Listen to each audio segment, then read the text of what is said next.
Olá, gente! Então, estou aqui para falar para vocês um comentário sobre o chá de hortelã, né? O que eu falei no chá de hortelã. E eu não quis regravar ele de novo, porque eu gosto das coisas mais espontâneas, né? Pensei em regravar parte por partes, mas eu decidi editar um pouquinho, talvez eu coloque a referência do versículo, ou deixa assim mesmo começar um chá, né, da tarde, não tem tanto coisas assim para fazer compassadamente. Então eu gosto muito das coisas espontâneas, né, porque traz justamente as veracidades. Não que a gente não vai errar, a gente sempre está errando, né, e a gente também tem que cortar, né, as partes que erram, porém eu deixo assim mesmo, né, eu gosto bastante de fazer espontâneo. Então,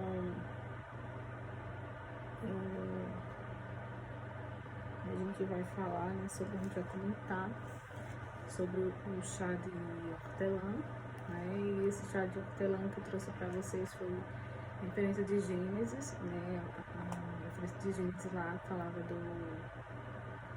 de Abraão ter mandado o seu servo buscar, né, a esposa para o seu filho, e ela tem muitas referências que eu dei, várias explicações, e dentre essas várias explicações, né, que eu falei, eu quero relatar a você sobre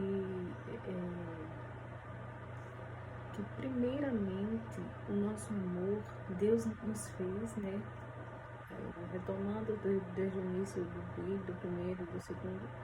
Então Deus nos fez para nos relacionar, eu sempre bato muito nessa tecla e vou evidenciando, né, junto com vocês, para a gente caminhar junto para esse assunto que eu vou mais aqui falar para vocês.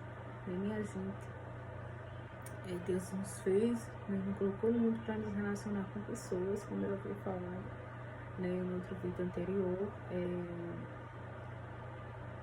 Deus não quer o ser humano sozinho, né? Deus não quer o ser humano sozinho, Deus não quer o ser humano fechado, Deus não quer que o ser humano se isole, certo? Isso foi um ponto, né, que eu relatei ali em Rápidos Tempos, certo? E do outro vídeo eu estava falando que Deus escolhe também, Deus interfere sim, né? Eu falei ali que Deus escolhe, também Deus interfere, porque a bênção de Deus é a que tem que ser prioridade na nossa vida. Então, se eu escolho saber a orientação divina, que tem orientação melhor, muitos procuram outras orientações, né? E eu advirto, né, a todos que não procurem outra orientação se não for a palavra de Deus, né? Se não for alguém que saiba lhe aconselhar. Então a Bíblia nos dá referência para buscar orientações, né, divinas da Bíblia, de homens de Deus, mulheres de Deus que saibam aconselhar, que tenham verdadeiramente um conselho, né, para lhe dar um conselho certo. Muitas vezes a gente pensa assim: eu não vou buscar conselhos porque eu quero fazer as minhas próprias vontades, né? E acaba se perdendo. Por que eu estou batendo nessa tecla de buscar orientações divinas, buscar orientação da Bíblia? Porque Deus, Ele conhece o profundo, o escondido. Deus conhece o íntimo. Deus, a Bíblia fala que Deus esquadrinha, né? E se alguém me indagar, me perguntar, né? A Bíblia fala. Se alguém não tem costume de ler a Bíblia, interpretar os textos da Bíblia, e se alguém não teve experiência com Deus e com o Espírito Santo, né, eu lhe convido que você passe a ter, você possa se perguntar: é verdade que a Bíblia fala? Então, não tem verdade mais verdade, é a verdade pura, viva, santa, eficaz, as Escrituras de Deus, piamente verdade.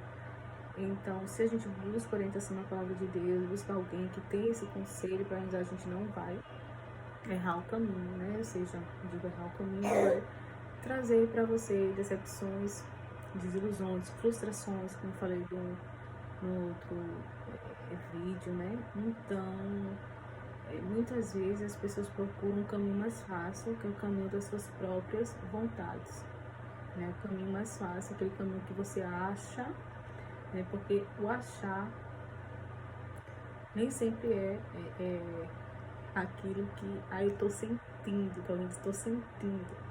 Então, tem tantas vibrações, né, que a gente pode estar sentindo, a gente tem que saber discernir. E quem não sabe discernir, né, ainda não tem esse elevação espiritual de saber discernir essa experiência toda, porque tudo é um caminhar, tudo é dons também espirituais que Deus dá, e também tem experiências. Então vai buscar a revelação divina, que não tem revelação maior, que é a palavra de Deus, a orientação, que é a palavra de Deus. Né? Então, eu senti, meu coração está queimando. A Bíblia fala que o coração é enganoso. Não tem algo mais enganoso que o coração. Porque primeiro você pensa, né? Você pensa, então as suas atitudes vão refletindo o que você está pensando. Por isso a palavra diz: eleva os meus olhos para os montes, de onde virá o meu socorro? O salmista diz: meu socorro tem Senhor que fez os céus e a terra. Então, se a gente olhar para Jesus, se o nosso foco for Jesus, a gente não vai errar o alvo, a gente não vai errar o caminho, a gente não vai deixar sermos conduzidos por nossas próprias emoções, nossas próprias vontades, nossos próprios desejos.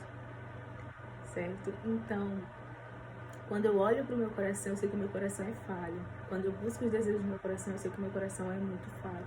Então, quando eu procuro alinhar o meu coração com a razão que tem ali toda a palavra escrita, a palavra revelada, eu vou saber que meu coração está alinhado.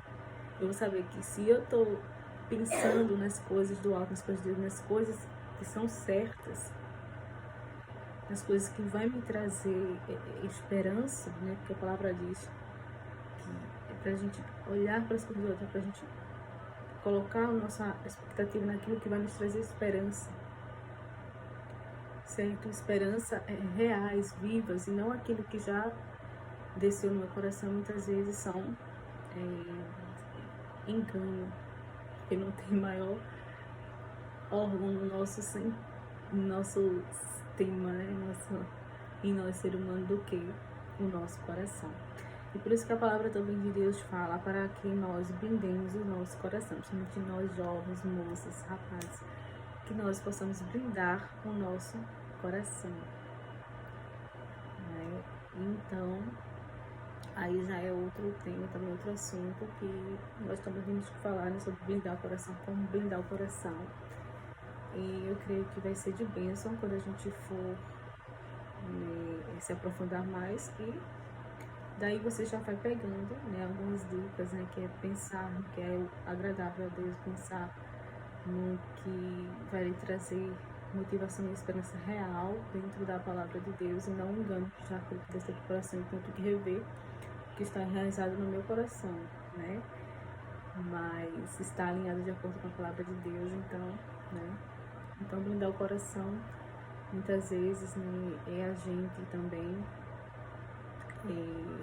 não meter assim digamos assim, nossa cara em tudo, ou seja, a gente ir, né, tipo, mergulhar a fundo, tipo, em certas coisas, principalmente são muitas vezes portas que a gente abre em nossa vida, né, para sentimentos, relacionamentos, muitas vezes com pessoas que vai nos trazer dores. Então, muitas vezes o caminho que eu tenho que seguir é um caminho de cautela, é um caminho de zelo e de cuidado. Assim como Deus tem zelo comigo, né? A palavra de Deus diz que Deus tem ciúmes de nós, o Espírito Santo tem cuidado, Deus tem ciúmes tão grande de nós. A gente tem que saber o caminho que a gente vai andar, que a gente vai trilhar, né? Se um caminho estar à minha frente, vou usar esse caderno aqui agora. Se o caminho está à minha frente, eu tenho que andar. Como é que eu vou andar? Andar não por vista, mas por fé. E observando cautelosamente, né? Se Deus me deu sabedoria,